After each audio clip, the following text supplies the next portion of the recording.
नमस्कार दोस्तों, कहानियों की श्रृंखला में आज सुनेंगे सुषमा मुनेन्द्र जी की कहानी भूमिका।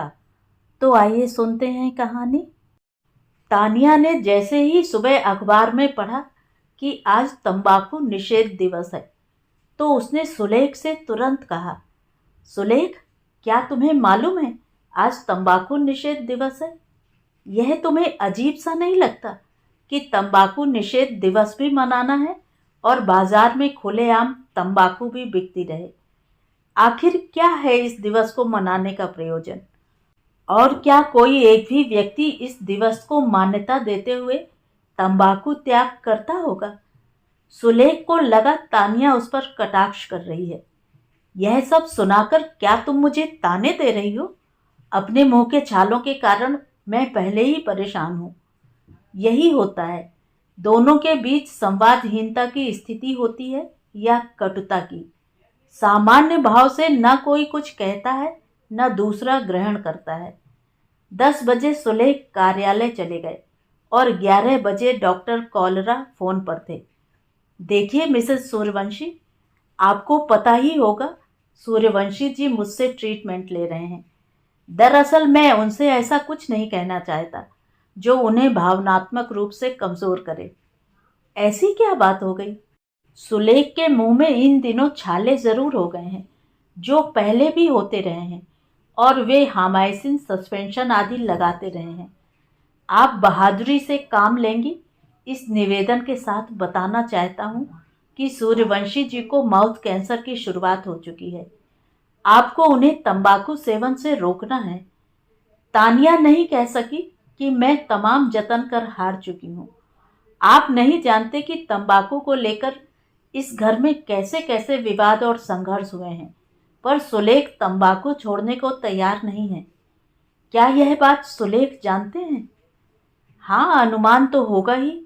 कुछ ज़रूरी बात करनी है। आप घर आ सकें तो? आती हूँ। तानिया को सुलेख के माउथ कैंसर की सूचना ठीक तंबाकू निषेध दिवस के अवसर पर मिली। ओह सुलेख, तुम मेरी आशंका को टालते रहे और अब खतरा सामने है। तंबाकू जैसा जड़ पदार्थ कभी उन दोनों के बीच घुसपैठ कर उनकी निजता निकटता ध्वस्त करेगा, तानिया ने नहीं सोचा था। अब स्थिति यह हो गई है कि जहां नजर जाती है वहीं तंबाकू की पुड़िया बरामद होती है। मेज पर, अलमारी में, खिड़कियों के पर्दों के पीछे, जेब में। धोने के पहले सुलेख के वस्त्रों की जेबों से तेज भभके के साथ तंबाकू की किरिच निकलती है। वह सावधान करती रही, तंबाकू छोड़ने का इरादा कर लो सुलेख, यह कैंसर का कारण बनता है। लाखों लोग खा रहे हैं, फिर तो सभी को कैंसर हो जाना चाहिए। उन्हीं में से कुछ को होता है, उन्हें भी जो तंबाकू नहीं खाते हैं। खतरा खाने वालों को अधिक होता है। अच्छा, अब वही सब दोहराकर मेरा दिन खराब ना करो। एक क्लेम के मुकदमे ने पहले ही परेशान कर रखा है। तुम्हारे मुंह में यह जो छठे छमा से छाले हो जाते हैं, वह किसी व्याधि की शुरुआत ही ना हो। छोड़ने की कोशिश करूंगा, आदत धीरे धीरे ही जाएगी। ऐसी आदत डालते ही क्यों हो जो फिर जाती नहीं? वकालत ऐसा पेशा है जहां एकाग्रता बनाए रखने के लिए व्यसन जरूरी हो जाता है। दिन भर मुवक्किलों के साथ माथा खपाना होता है। तंबाकू मैं शौक से नहीं, तनाव से बचने के लिए खाता हूँ। सुलेख इसी तरह अपनी चमत्कारी तार्किक क्षमता से झूठ को सच, गलत को सही सिद्ध करता रहा है। फिर तो कामकाजी स्त्रियों के लिए भी व्यसन अनिवार्य कर देना चाहिए। तनाव से बचने के लिए शराब, सिगरेट, तंबाकू पान खाने की छूट पुरुषों को ही क्यों मिले, स्त्री को क्यों नहीं? पर स्त्री कोई व्यसन करे तो पुरुष चिंतित हो जाता है कि लोग क्या कहेंगे, इसकी स्त्री व्यसनी है। स्त्री ही सदा शालीन संस्कारी क्यों बनी रहे, पुरुष क्यों नहीं? समाज का प्रमुख तो पुरुष बना हुआ है, वही नियामक और निर्णायक है, तो उसकी जिम्मेदारी भी अधिक होनी चाहिए, जिससे वह समाज में एक प्रभाव व आदर्श स्थापित कर सके। पढ़ी लिखी पत्नी खतरनाक होती है, पति को स्वतंत्र नहीं रहने देती। जान लो हम ठाकुर औरत की मुट्ठी में नहीं रहेंगे। हाँ, राजपाट तो खत्म हो गया, ठकुराई के नाम पर व्यसन बचे रह गए। तुम लोग व्यसन को पुरुषार्थ मानते आए हो। कैसा है यह पुरुषार्थ जिसे शराब या तंबाकू का सहारा चाहिए? और कैसा है यह समाज शास्त्र कि जितना ऊंचा आदमी उतनी ऊंची शराब? तब तो हम स्त्रियां भली कि उनमें जो भी ताकत और साहस है उसका केंद्र उनके भीतर है। उन्हें किसी व्यसन की जरूरत नहीं। डायलॉग बाजी बंद करोगी? सही सलाह देना गुनाह है तो लो, आज से चुप हूं। दुख की बात यह है कि पुरुष के दुष्कर्म स्त्री की नियति बन जाते हैं। मुझे डर है कि घर में जहां तहां पड़ी तंबाकू की पुड़िया देख मेरे दोनों बेटे यह व्यसन न करने लगें। तुम्हारा रोज रोज का भाषण सुनकर करेंगे ही। इसीलिए कहता हूं, बात को इतना न बढ़ा दो कि लड़के प्रभावित हों। घबरा जाती थी तानिया, बेटों को बार बार सचेत करती, तुम दोनों तंबाकू सिगरेट को छुओगे भी नहीं। वह दोपहर बाद चिकित्सक के घर पहुंची। वह चिकित्सक व उनकी पत्नी कामाक्षी से कुछ आयोजनों में मिल चुकी थी। अतः चिकित्सक ने उसे बरामदे में बने क्लिनिक में न बैठाकर भीतर कला कक्ष में बैठाया। कामाक्षी को भी वहीं बुला लिया। चिकित्सक विषय पर आए। सूर्यवंशी जी की स्थिति आप जान ही चुकी हैं। आपको उनका मनोबल बनाए रखना होगा। मुझे आशा है आप स्थिति को भली प्रकार संभालेंगी।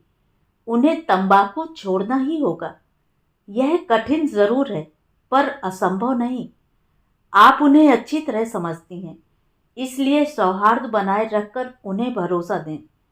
तानिया नहीं कह सकी। सुलेख को अच्छी तरह समझने का उसका दावा गलत साबित हुआ। मैं उन्हें समझाने की कोशिश कर अब हार चुकी हूँ। आप हार जाएंगी तो कैसे सब ठीक होगा?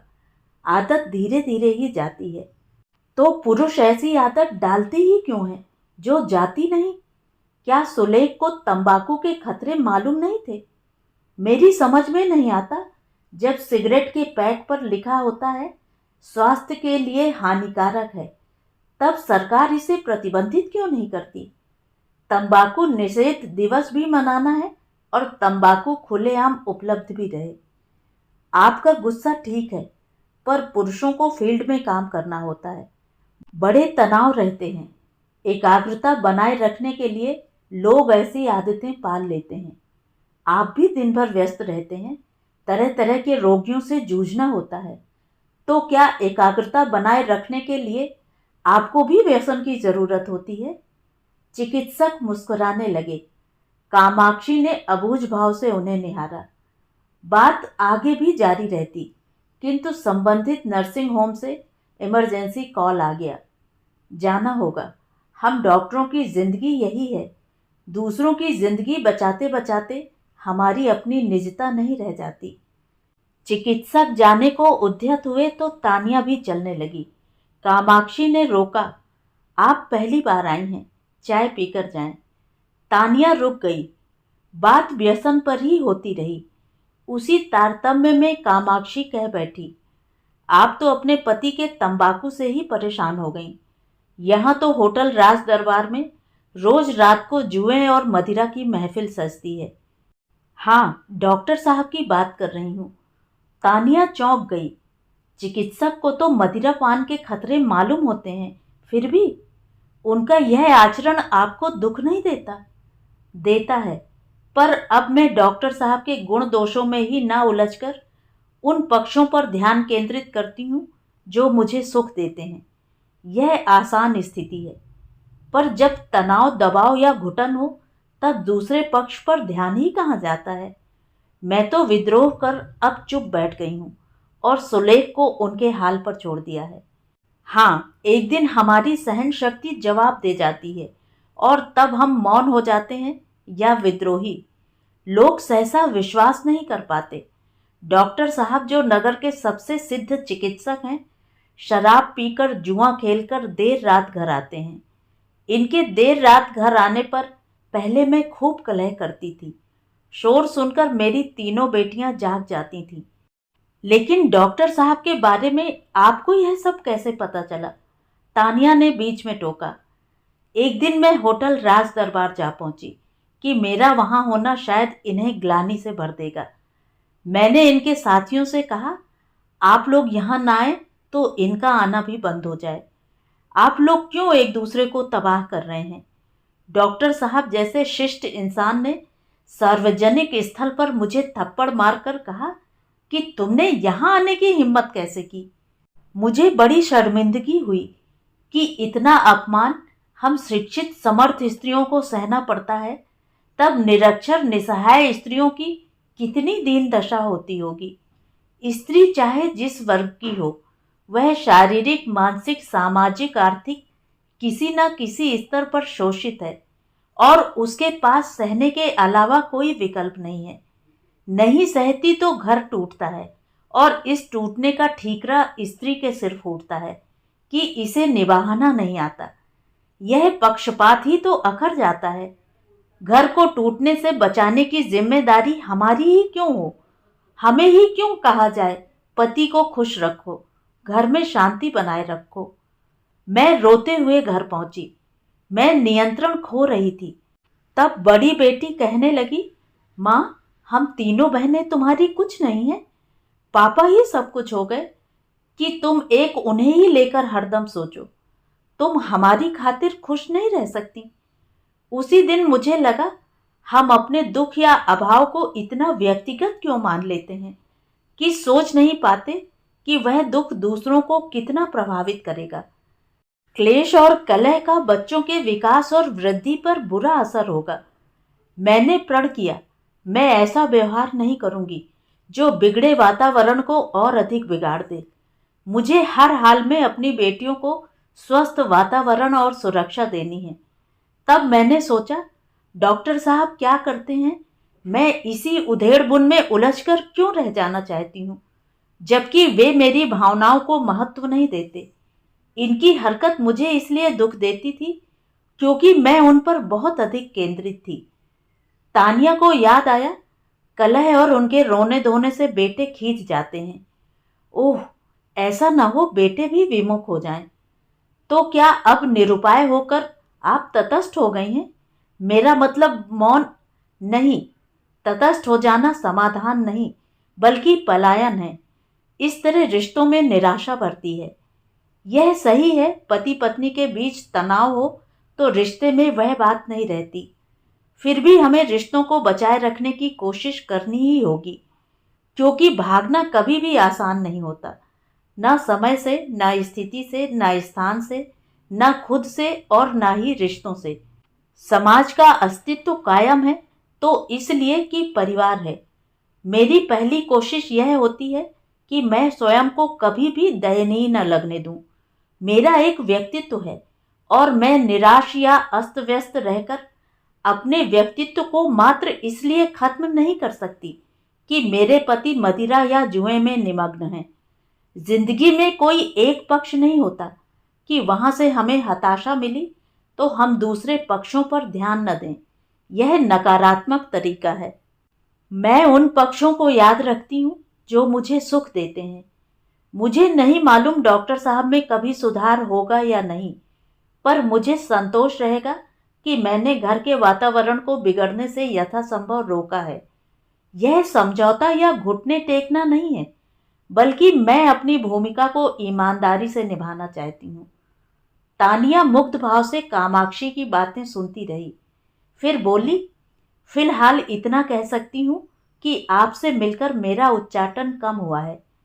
समस्या का समाधान ना भी निकले, पर हम उस समस्या को इतना विकृत ना बना दें कि दूसरी समस्याएं खड़ी हो जाएं। हमें कोशिश जारी रखनी होगी, क्योंकि हमारे हिस्से की भूमिका शायद कभी खत्म ना होगी। पर मैं ईश्वर से प्रार्थना जरूर करूंगी, इन पुरुषों को सद्बुद्धि दे। तानिया ने कुछ इस तरह कहा कि कामाक्षी मुस्कुरा दी। तो ये थी कहानी। कहानी आपको कैसी लगी, कमेंट करके ज़रूर बताएं। और अगर मेरे द्वारा सुनाई हुई कहानियाँ आपको अच्छी लगती हैं और आप मेरे चैनल पर पहली बार आए हैं तो चैनल को सब्सक्राइब ज़रूर करें, लाइक करें और अपने दोस्तों और परिचितों में शेयर भी करें। बेल आइकन दबाना बिल्कुल भी ना भूलें। धन्यवाद।